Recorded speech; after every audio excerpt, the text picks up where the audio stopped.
I always make sure the first and maybe even the second session's free because I want to make sure that the person is the right fit for me, like best use of my time. I also want to make sure I'm the best use of their time, right? Because if they're after something other than being a legend, and I mean like being a person who's deeply generous and goes down in history as like nailing what they're doing, like Rick Rubin does, like that's cool. That's the kind of person I want. If they're not up to that, that's a waste of my time, and I actually would be doing them a disservice. And one of the things that I see a lot in coaching is people who don't focus on craft and don't focus on what I just said. They end up in survival mode because they're just trying to get contracts.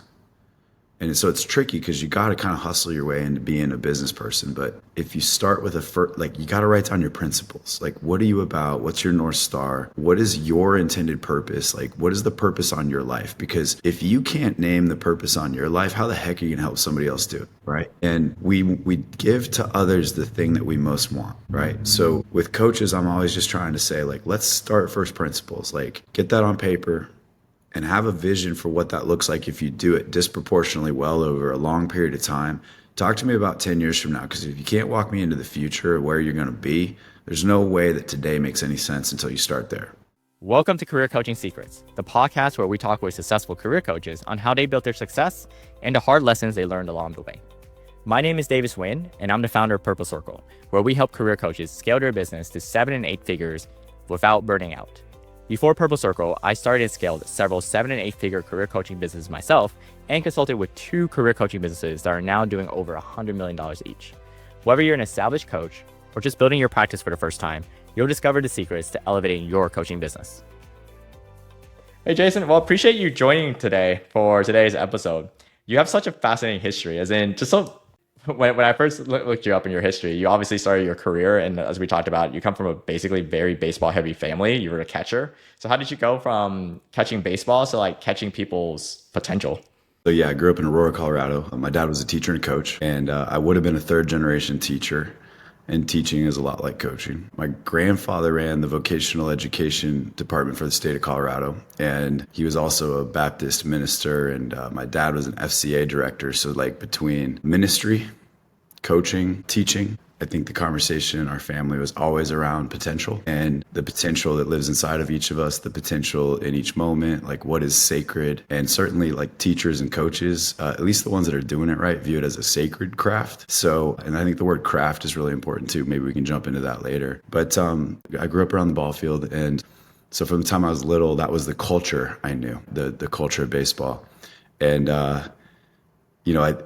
my dad was one of the best coaches in Colorado baseball history. So I learned a lot about coaching, learned a lot about teams, learned a lot about leadership, learned a lot about the things that work, the things that don't work, like what both for coaches. It's fun because his friends were all the other coaches on the staff. So between the game that took place and then analyzing the game afterwards at our house for dinner, or like the prep between the games, I became pretty fluid in just sort of how leaders are looking at teams, right? And it's like a PhD without knowing I was getting one. So, but with baseball, I went to Pepperdine out in Malibu, and my teammates would tell you I was a pretty mediocre. The guy in front of me was a first round draft pick, but had a chance to play with some of the best guys. Dan Herron, who became an all-star, Noah Lowry, who was an incredible pitcher. And the game of baseball is really interesting because you fail most of the time, right? Like if you're excellent, you're 3 out of 10, you're 4 out of 10. And it teaches you a lot about resilience and grit and some of the words that sort of get thrown around in culture. I'm working on a project with my sister, Jason Cavnar, right now on anti-fragility, which is essentially like the combination of resilience, well-being, and peak performance. And her career has obviously, she's the first female in Major League Baseball history to be a play-by-play announcer. And not surprisingly, her son's name is Vin, after Vin Scully, who was a mentor to her. And so she's a legend, and obviously she's living a legend. And when we're coaching, and I want to talk about your community, right? Because when we're coaching, I think what we're trying, you mentioned like self-actualization, human potential. What'd you say? Human potential? What'd you say? Human potential. There you go. We're trying to draw out the legend inside of each person. And what is a legend? It's an epic story, right? So when you're coaching, you're looking at like, what story has this person been a part of? What's in the DNA of their past that informs their future? Like, what's the pain that they've been through that informs their purpose? What might it look like for this person to be fully alive? What are their gifts, strengths, talents, passions? And it's funny because we're usually giving someone else the thing that we most want, right? Like most coaches, I think in your community, like the goal is to grow revenue, right? The goal is to grow revenue and profit. So eventually you can grow revenue. Right here in Purple Circle, there are people who want to grow revenue, but really at the end of the day, some people just want to be able to grow their business so they can buy their dream home, provide for their family. So it is to grow a business, is the commonality of it. Some people think it's a revenue goal, but it's not a trade-off between profits or revenue, because then you can grow all the profits you want, do all the jobs you want. But if you are working 80 plus and you're not enjoying it, are you really running a business or just having a very high paying job? Yeah. Have you read Rick Rubin's book? No, I haven't. Which book is this? The name of it has escaped me right now, but do you know who Rick Rubin is? No, I don't. Okay, so Rick Rubin, you gotta look this up. In fact, everybody who listens to this show has got to study Rick Rubin because he's a producer, a music producer, one of the most famous, sought after music producers of all time. And Anderson Cooper did an interview with Rick, and he's like, "So are you technical?" And Rick's like, "No." And Anderson's like, "Do you play music?" Or he's like, "No." And he's like, "What is it that makes you great?" And he's like, "I've got great taste and I have conviction in it. And I can hear the music, literally, right?" When you kind of peel back his work and his book, the word craft comes to mind, right? And one of the things that Rick talks a lot about is like, if you get great at your craft, whether you're a catcher in baseball, whether you're a sportscaster in baseball, whether you're a coach, whether you're somebody who's trying to grow revenue, if you focus on the thing that is your craft, everything grows. But if you focus on the things that's not craft, you crash. And so like when I work with some of the, wealthiest people in the world, some of the highest performing people in the world, I don't work with a guy like Jerry Seinfeld, but can you see craft everywhere he goes? He obsesses over what he does. Think about Dave Chappelle. Yeah. Think about screenwriters like Eric Roth. Like it's craft. And so like when we're talking about revenue, what I want to first and foremost kind of think about is like, how invested are you in the craft? That's the question. And then number two, right? Are you doing it for the right reasons? The only reason to coach is because you love people and you are committed to loving and serving the full expression of that person. If you're coaching to just grow revenue, maybe consider that you should help other coaches grow their revenue, because there's a difference between the two. And Yeah, both are absolutely. good, right? Both are good, both are necessary. But if you end up focusing on just growing revenue, you end up looking like a cat like Grant Cardone. And if you study Grant Cardone, can we be spicy and a little playful? Yeah, of course. Go for it. Yeah. So you end up looking like a clown like Grant Cardone. Because if you study the lawsuit between Gary Brecka and Grant Cardone, what you'll find is that one of them is a craftsman in loving people, and that's Gary Brecka. The other is a craftsman at sales, but he's contracting in a way that it's not the same, right? That's the gist of the lawsuit. They weren't aligned on what the purpose of growing revenue was. And so, just a thought for the community, right? Like, what are you No, I doing? love it. What's your craft? And then how do you grow Yeah, your revenue with people whose craft is growing revenue instead of grow it yourself? exactly. That's why like one of our Purple Circle slogans is increase your impact and your income. Because to me, it's like if you increase your income only, then eventually that's just it leads to it. So I'll tell a story about there was a coach when they came to me, career coach as well, and they were doing really decent money, as in life changing money. Any month they made is probably more than the average family will make in their lifetime, and they were doing really well. The problem was that, using the craftsman example here, was their founder. He was a craftsman at marketing. He would just get leads in, and of course, the sales team could just close it. The problem was he wasn't a craftsman at coaching. As in, he was more like, oh, this is more like a necessary evil in order to get to the thing that he wanted, right? Which is revenue. But eventually, it catches up, which is when he first came, I Googled the business. The business site. You go to Google, you go search. The first suggestion is his first name, his last name, scam. And if you do the business, it's the same thing, scam, right? Because you go to these places and you look at Trustpilot, there was on Google reviews, there's like these other forums. You can see that their reputations kept carrying trash and trash and trash. And so at the point that they came to me, it was this point where their revenue basically dropped by 90%, because you could see it in their salespeople too, where it just dropped because the biggest objection was, hey, I saw all these things online, and of course it went away, right? So in the short term, it works out. but long term it doesn't. So that's why like increasing your income but your impact isn't growing also leads to the same problem. But also conversely though is if you can make amazing impact but you don't have the income to grow and impact it, you're basically limiting yourself up. Again, nothing wrong with coaches who just want one or two, but to me, it's like if you really love the craft of coaching and you love what you do, you should want to be able to increase the impact of it and to be able to serve as many people as you can. It doesn't matter if it's a book, a one-on-one call, a group coaching call, but it's like this gift that you've been given. How much do you do it? And I hear that in your dad's story as well when you were mentioning like it almost seems like he never turned off the brain that says, how do I be a better coach? How do I impact the players on my team? And I love that, right? Is that when you look at the best coaches, and a couple of years ago, I was a volunteer of a volunteer coach, if you will. And it was basically for a little league, it's like for a little league game. And you could see which parents were just like, hey, kid, go do your thing and just crush it. And if they crushed it, encourage them, continue to go through and just cared about the player. And there's one who just got disappointed, just scolded. I'm pretty sure you've seen that as well. I'm just like, man, it's like one of these, yes, short term, yeah, you'll get his batting average up, but are you building a love for the game for him? Probably not. And so I really love that you brought that distinction up, Jason, about what craft are you in? Are you in the craft of making money or are you in the craft of making impact? And I think that it's possible, obviously, to be able to do both.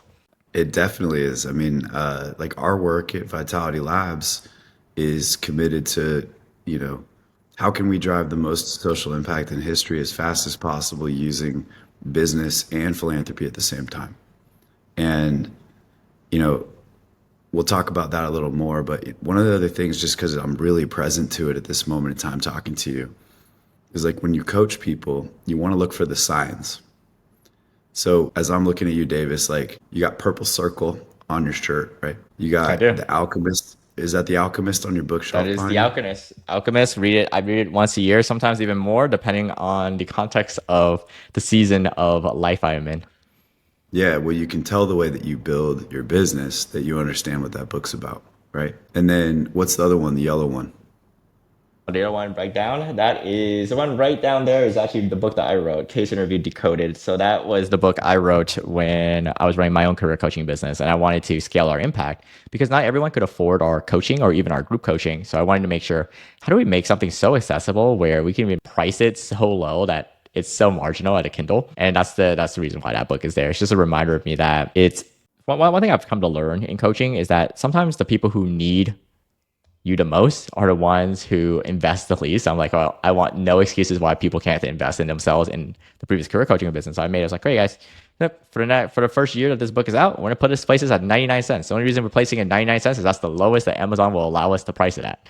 And so we kept it down there. And then that's the goal of the impact is how do we build that without having people to think, oh, I wish I could do this. Well, let's go impact some lives. Well, and there's a give first principle there, right? Like you're essentially like you would give it away for free because you add value first, right? Absolutely. So for every coach that's out there, and I'm not sure how you coach people, but I always make sure the first and maybe even the second session's free because I want to make sure that the person is the right fit for me, like best use of my time.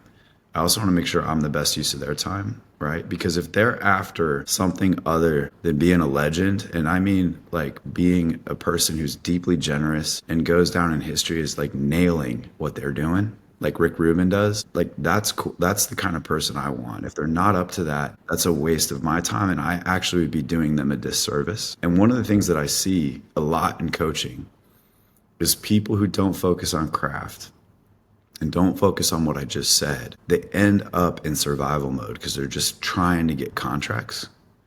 And so it's tricky because you got to kind of hustle your way into being a business person. But if you start with like you got to write down your principles. Like, what are you about? What's your North Star? What is your intended purpose? Like, what is the purpose on your life? Because if you can't name the purpose on your life, how the heck are you going to help somebody else do it? Right. And we give to others the thing that we most want. Right. So with coaches, I'm always just trying to say, like, let's start first principles, like get that on paper and have a vision for what that looks like if you do it disproportionately well over a long period of time.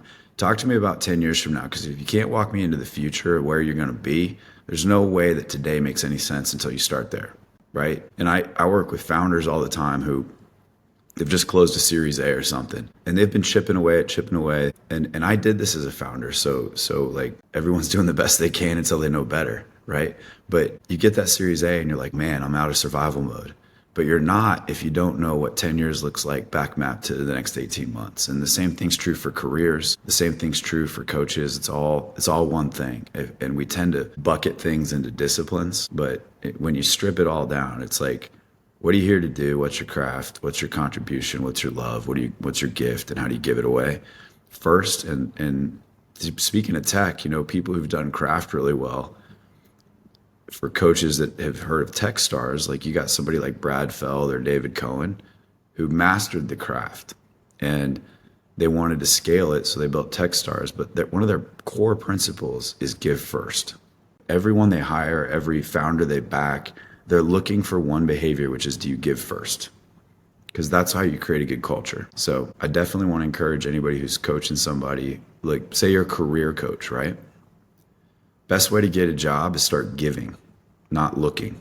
Exactly. No, I agree the same way as well. When I think about like, even my own evolution of it for my own career coaching business, I was already giving for 2 years before I even started that one. And so it became referrals, became natural. And same thing with Purple Circle was that as I started growing my consulting offer, that career coaching business as well, even before we had like a leadership team, 40 plus coaches and whatnot, I was always helping other career coaches with their business, as in just didn't even have a project at the time. And so when the time came to launch Purple Circle, we basically filled up our first 2 cohorts with just referrals of people like, Davis, I'm up. Like, I don't even need to see what the price is. Like, I'm in. It's like building that goodwill. And then you don't see the book in my back, but there's another book I love called The Go Giver. It's a pun off of The Go Getter. And it's about that. It's like, are you giving more value than you expect? Because it's like this mindset of it, of people just want to be able to receive, but in order to receive, you have to be able to give. It's like an ebb and flow of this as well. And so I love that you called this out as well. And you've done a great job with this in terms of all the things that you've been doing, in terms of and all of the connections as well. And I love that metaphor that you had about how, as coaches, we need to be able to figure out. So something I was thinking about, and this is going to be a future LinkedIn post I'm working through as well, is that you mentioned that for a coach, there's a ceiling for them as well, is that if they put a cap on their own learnings, their own giving, and their own potential, there's a cap on that. There's an artificial cap because you can't give what you don't have. And it's kind of like you need to be able to have that. And of course, we want to give what we lack the most there. And so it all goes through. And I love that we both learned that just through different framings of it. Through The Alchemist. Exactly. It's like sometimes, not to spoil the book there, the treasure sometimes a lot closer than you think it is to it. And sometimes you look outwards, but really, sometimes the treasure's inwards. Does your community know why you named it Purple Circle? The community, the members do, but I get to ask that question a lot. And so I'll show that out. Purple in a lot of cultures means the color of transformation. So you can imagine that you have to get blue dye and you also have to get red dye and actually transform it into this new substance called purple. And so in many cultures, purple represents change because you just can't get it from the earth. You can't just get it. You have to actually mold it. It has to form. And the circle piece, to me, is like the community piece, which is, yes, you could go alone, but it's a lot faster if you can transform with other people who are on that same mission, who are on that same path as you are, to be able to impact. And just to your point too, it's like, funny enough, we do the same thing when people join Purple Circle or even want to join Purple Circle. One of the first exercises we do is to ask what their vision is for their business. Because if your vision is, hey, I want to make a buttload of money, and then there's no mention of people, there's no mention of uploading your skills, the people you're working with, that's not a good fit. Then you end up looking like Grant Cardone. There's a lot of ways to do that, right? And so you want to be able to actually increase the impact and the income. And so I love that. And I'll say one thing too, for other coaches that are watching this too, is Jason said something very profound, which is, and I'll summarize it as like, not every client should be your client, because sometimes it's not just a paycheck that they're giving you, if they're giving any at all, but you're giving them your time, you're giving them your knowledge, you're giving them your energy. But if it's the wrong misaligned client, then no paycheck is going to make up for the fact that you have to mentally live with the fact that you're coaching this person, you're going to go to bed, you're going to resent them. It's just not good. And then sometimes that's one of the things we have to I teach it. It's like, hey, look, you're not trying to get everyone to be your client. You're trying to get the right people there. And of course, the purple, the transformation of it. And here's the community to support that as well. Yeah, I love that it's about transformation, because we're in a very transformational time right now. Like if you're doing career development, I have a friend who uses this phrase, what time is it? And it's like, you got to know what time in history it is. right? So what time is it in history right now? We've got AI coming in, and it's about to hit AGI soon, and that's going to transform society in ways that we can't even imagine. I wrote a blog post in 2015 about the liquid workforce, the idea that everybody's a 1099 worker, because technology naturally trends towards 1099 work. If you don't have to deal with employees, why would you? And the shadow of that is like what happens to Uber drivers.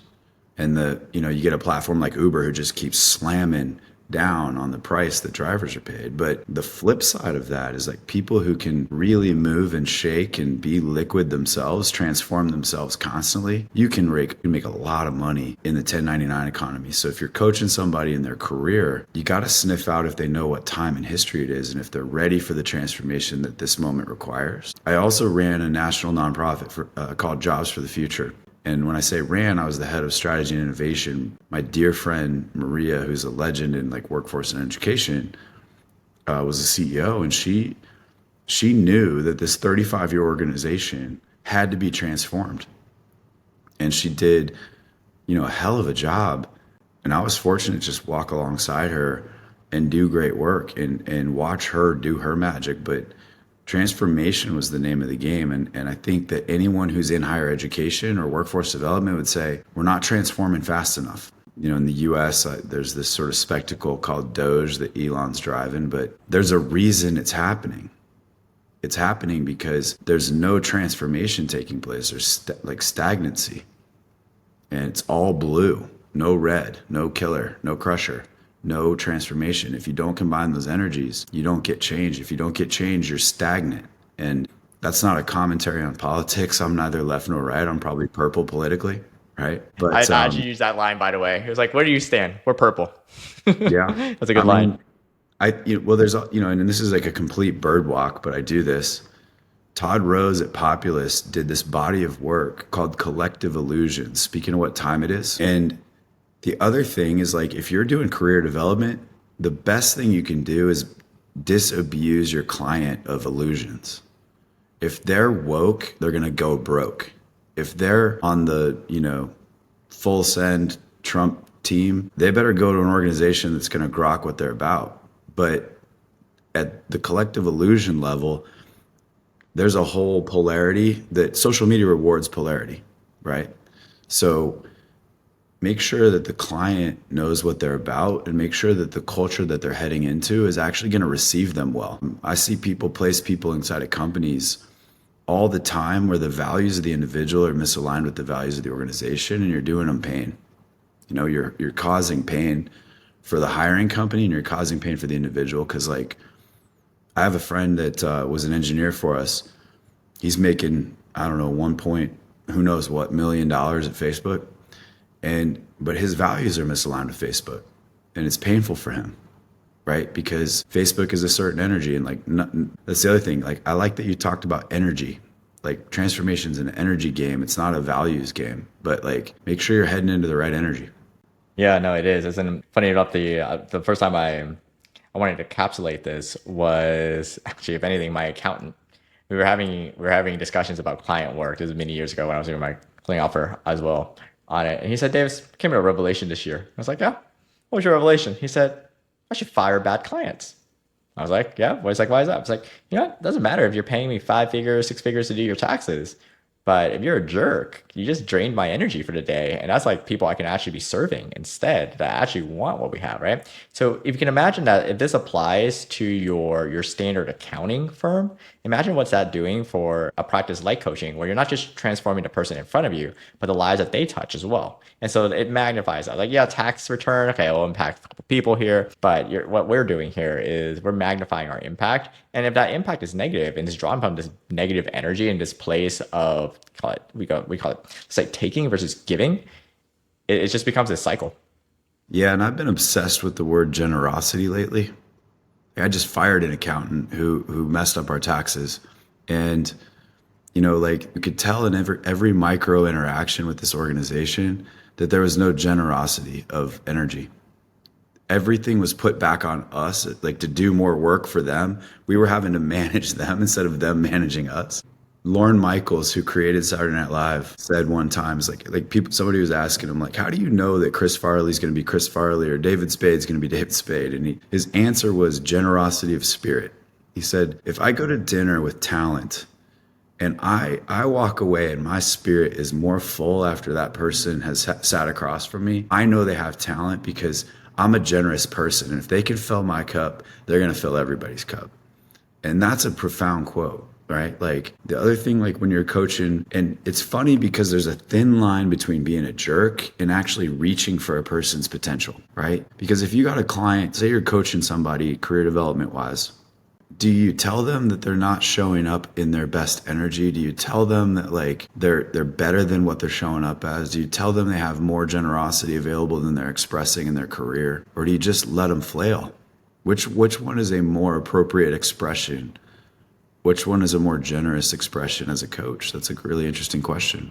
I think about that a lot, actually. And my answer on this one, as people might disagree here, is they're paying you.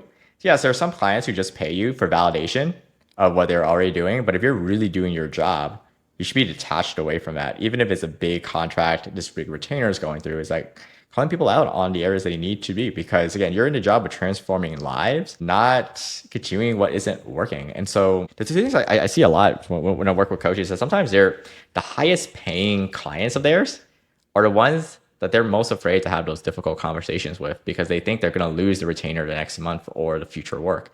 And yet these are the people who are paying you to tell them, hey, this is not working. You got to have those difficult conversations. And the second thing I came to is that if you're having conversations and the sessions feel easy, it means that either you're coasting, not refining your techniques, or you're avoiding the tough conversations. And it's not just with the clients, but so in our interview process here, so this is internal for Purple Circle. It's like when we hire our team, one of the fit questions is actually, is this person a energy giver? As in, do you feel as though they are someone you want to spend the rest of the day with? Is it just from experience is that if you think about it, and imagine from your own days of baseball too, you have what I call the ABCDs. So you have like the A's, they're like the aces, your ace catcher, your ace pitcher, right? They're skilled and great in the bullpen. Like you want to hang out with them after the game and during the game. They're fantastic. Obviously everyone wants them, right? Then you also have the people who are like, I call them the bounty hunters. They're here for the big contracts. They're going to do it. But as soon as the game's over, look, I'm not going to hang out with you guys. I'm going home here. So those are the ones that, yes, excel it, but over time, they corrode your culture, both on internally, but if you take the coach clients like that as well, it's the same thing. They're going to corrode as well.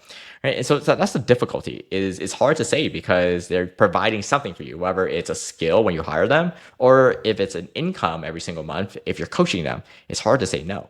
But if you don't do that, it leads to those outcomes where both sides deteriorate and you're not doing your best work. And obviously you and I can say that in a privileged way because we've gone through it and we see it. Some people, when they're just starting their coaching practice, they'll take anyone. They're like, hey, I just need anything. But over time, you just realize that not every client should be your client. But when a client is your client, it's like you have this duty. To me, it's an ethical duty to be able to call it out on them because if you cannot do that, you're not being a coach. You're just basically taking. Yeah. You ever called somebody out and they came back at you? Yeah, there's been 3 ways that this has happened. As in, I'll share a couple stories. Is that there was we'll go back to the first part. The first person who was an amazing craftsman at marketing and his business was going down. I'm like, hey, let me be honest with you here. Your reputation sucks, man. Let's be honest here. Like, you don't have a sales problem. You're having a sales problem. You have a product and operations problem here. You got a heart problem. And yeah, exactly. It's like you have an internal problem. And it took him a little bit. I was like, no, what are you talking about? Like the metrics here, it's literally saying it's sales. Like, all right, let's Google your name. Let's Google your company's name. All right, what do you think of this? And of course, it's like, he's seeing it, but he's like, this shit. I was like, no, I just need more market. It's like, they don't know what they're doing. It's like, all right, well, if we went randomly through this book of clients you have right now, this CRM here, and I randomly pick 5 content and we say, hey, are you happy with your coaching experience? What do you think they'll say? And it was like, it took him a bit to let it, but you have to go through that, right? And I'll shoot back. But if you're convicted, you need to be able to figure out, well, what are you seeing that they're obviously having blinders on? So that's the extreme part. Well, there's like two other sides of it too, is that then you have the people who you say something, they're in shock because you called them out. They didn't expect that. Maybe they wanted to have some validation when they hired you as a coach. They go away and they come back. They're like, yeah, you're right. I need to be able to change this as well. And so there was a coach we were working on, and he he thought he was showing up as a CEO of the business. And I was like, looking at your calendar here and looking at some of the emails you've been forwarding to me, do you feel like you're showing up in the right ways here? Like, do you feel like you're present when you need to be present? Or are you just avoiding these tough conversations and hoping that they just resolve themselves? And of course, take away. And he just came back and he's like, yeah, you're right. And of course, it led to other things. He's like, and then once we worked through it, he said, Davis, it's not just in my work. I should realize that, appreciate you calling that out, is that it also shows up in my personal life. And he said, I was talking to my wife about this, and he was right. It shows up in my relationship with my in-laws. It shows up in relationship with her. It just shows up and might show up in our kids too. And they're a little too young to know that, but it's just, sometimes we reflect in the business what we also have or don't have in our personal lives. And so that's, to me, that can call out. And third, very rare, but when it does, it is amazing. And you say it and it just clicks. They're like, you know what? I get it. It's kind of like when I work with my own coaches. They say, Davis, you're so coach. Like, you don't even, it's like, well, I'll challenge you if I think it's wrong. But sometimes you just say something in a way that I'm like, you know, you're right. I did not look at it that way. Or that was a blind spot for me. And that's just completely part of the game. But in order to have those, you have to be a coach. You have to actually coach, not just take the money and coddle people. Yeah, that's awesome. I love it. Yeah, you mentioned the calendar, and I just keep coming back to energy and generosity. So, your time is one of your critical sources of energy. So if you don't have command of your calendar, you don't have command of your energy, right? And there's it's like a martial arts act there, right? Like, which is like all these disciplines, whether it's baseball or martial arts, they're trying to get you to channel your energy appropriately, right? But I think the other thing is that there's like polarity inside of people, and we're not taught anything about this in school, which tells me that school is not actually worth much. But like what's happening in your reality around you, Carl Jung tried to call culture into awareness of this years ago, is a reflection of your inner life and how much you are and are not integrating your polarity, right? Every single person. I'm going to avoid a dig on like identity politics. I'm just going to keep moving through it. Like every person has masculine and feminine, right? Like, so you got to kind of be aware, like, are they running masculine energy more than they're running feminine? Are they running feminine more than masculine? Or are they integrated? Because until you integrate those two energies, you don't have creative power. You don't have soul force. You can leak some stuff out, but if you want to grow your revenue, the first thing you got to look at is your own energy. And then you got to look at, is your creation working or not? Like, do you have results? And you mentioned the reputation. Like, the other thing is, what I hate in coaching culture more than anything is gurus. Like, put yourself on equal footing with the client. Tell them that, you're a human, they're a human, and get on equal footing and ask for feedback. Was that helpful after the session? Give me feedback on what you need.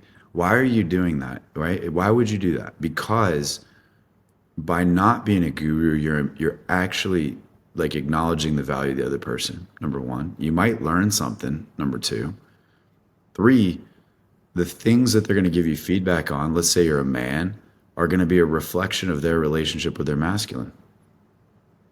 If you're a woman, they're going to be a reflection of their feminine, or depending on how they project. But because we're not taught the stuff that Carl Jung tried to wake us up to years ago, everyone's trying to play this game of moving pieces around the chessboard instead of just actually using soul force. And if you want to grow your revenue, you can grow it in two ways. You can grow it the Grant Cardone way, or you can have soul force. You can grow it by integrating your energies, doing something loving, masculine and feminine, grow your revenue because you're loving. There's stuff there. I've been harping on Grant because I'm pissed off at what he's doing to Gary Brecka.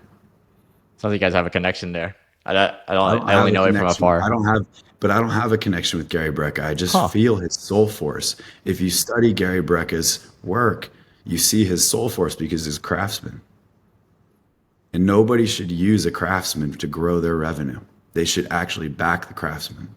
Yeah, there's a lot of history of that, right? In terms of the craftsman getting shot, it's like the story of there's just so many out there in it as well. And of course, you see that in the news as well, and of course in autobiographies and whatnot too. And I love what you mentioned there about just using the soul forcer, because again, the lesson to be learned here is that there's a lot of ways to grow revenue, but is it sustainable revenue, and is it something that, again, everyone has their own moral compass of it? Is that something that you would feel proud of in terms of it? And a lot of times, a lot of coaches are like, hey, I just need more marketing. I need more sales. I was like, now I might just say, hey, you just need more soul. onto the business there. That's a good kind of revelation of that. Purple Agree with circle, you. perfect for you. Perfect for you. It is. Gotta got the soul. And you actually said one thing where it's actually my favorite question and one I always ask at the end of the call was this helpful? What was helpful about the session? Because it gives me two things, which is one, what did you take away? Maybe I thought you took away something else, but you took away this. I was like, oh, tell me more. Why was that helpful? And then you realize that it helps you improve as a coach. Is it's one of the things I had to learn early days is that when I first started as a career coach, I thought I had to have all the answers, the guru, if you will. But then you come to realize, yes, you could know more than the other person, but if you don't allow the exchange of improvement, then you're just stuck where you are. But just opening that window up to be able to ask for feedback's such a gift here. Is that once you have that, you become a better coach. And when you become a better coach, you help your clients reach a better transformation, more impact. And you get all this that we talked about today, Jason, in terms of just being able to amplify what you're doing in a way that's sustainable and just leaving a legacy. And of course, you see that in your work as well. One of the things I'm amazed at is that you're on the boards of so many different companies, even though it's like part-time here, part-time there, but it's just the fact that you're able to do this and manage at a very high level. And I can tell you, you're very intentional about where you put your time and your own energy. So I guess question for you too is that, well, they're given here, like what is your energy and your focus on these days? What's front of mind? Yeah, it's a pretty absurd vision. I mean, I think that it's important to acknowledge that it's absurd, otherwise, you sound crazy. But in our lifetime, we can have flourishing for every single person on the planet.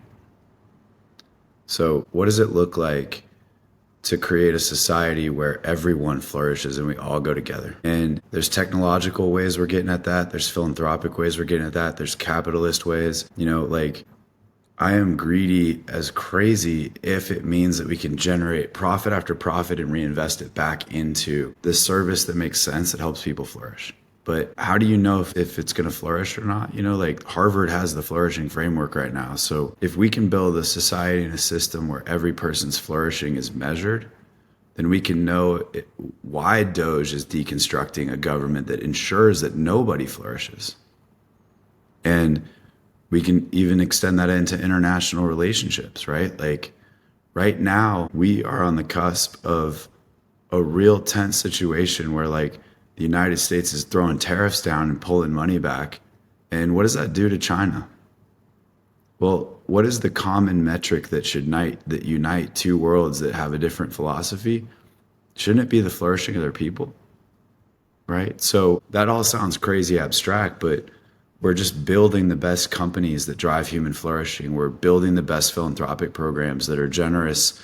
Like we jokingly, and everyone on the team tells me to stop saying this phrase, but it's full send. Like if you're a philanthropist and you're not full send, you're not generous.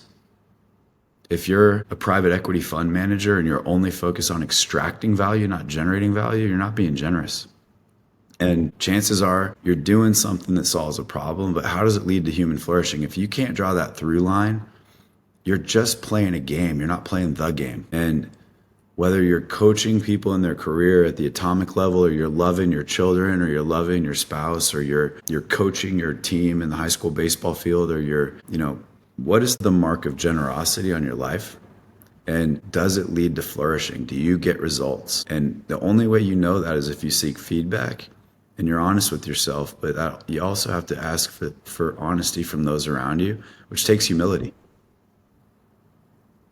No, it does. And of course, you lead with that too, with your own story as well, from everything I've seen online as well. It's just, I love the fact that everywhere you go, when you search your name, the human flourishing is what's tied. It's literally everything.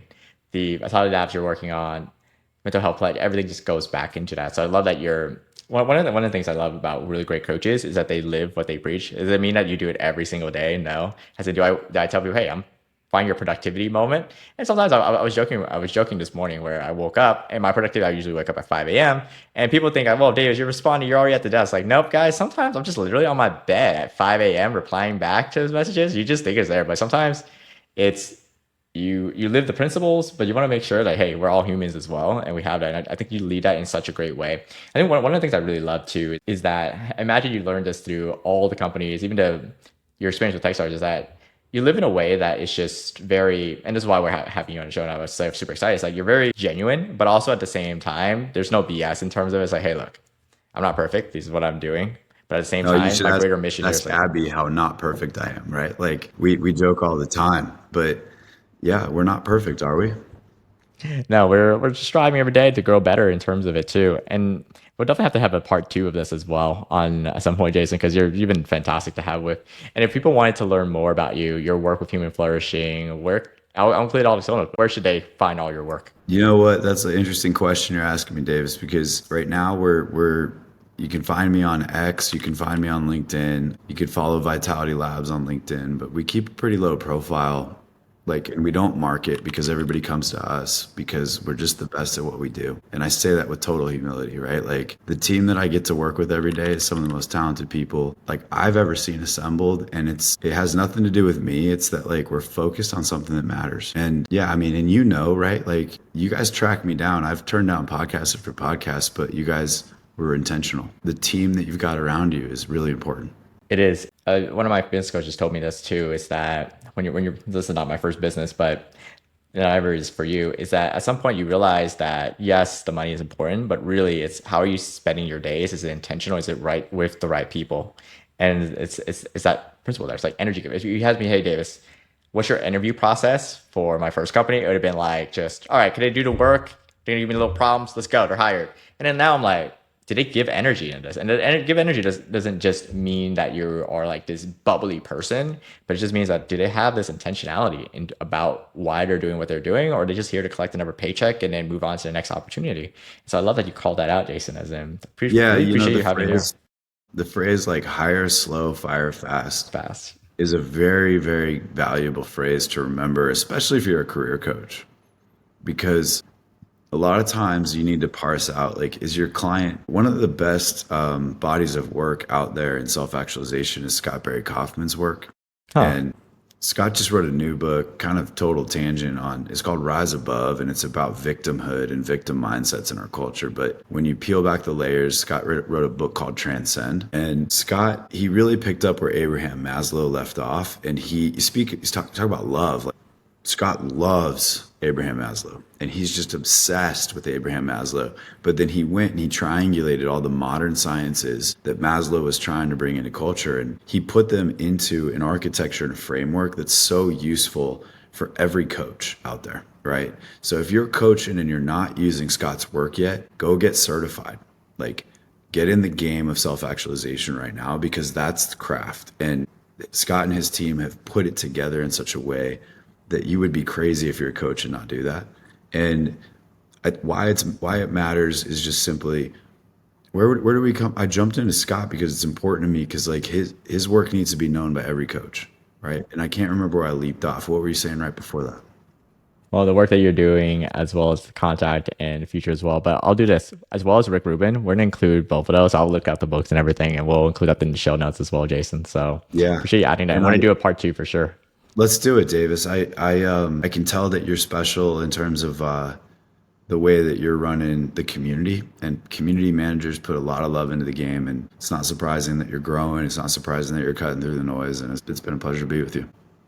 Appreciate you, Jason. Here, well, Jason, I really appreciate you spending the evening with me as well as Abby. I was like, I can tell Abby's really important because obviously not many people talk about their significant other in such a good way. Whenever I was like, gotta love a chance to meet both of you once you're settled in the new home and everything as well. But yeah, It's definitely my better half, my balancing half for sure. I say the same thing about my partner as well. On it is it's the same thing. So I'm looking forward to wanting to meet you both. All right, brother, be well. All right, Jay. See See you. you.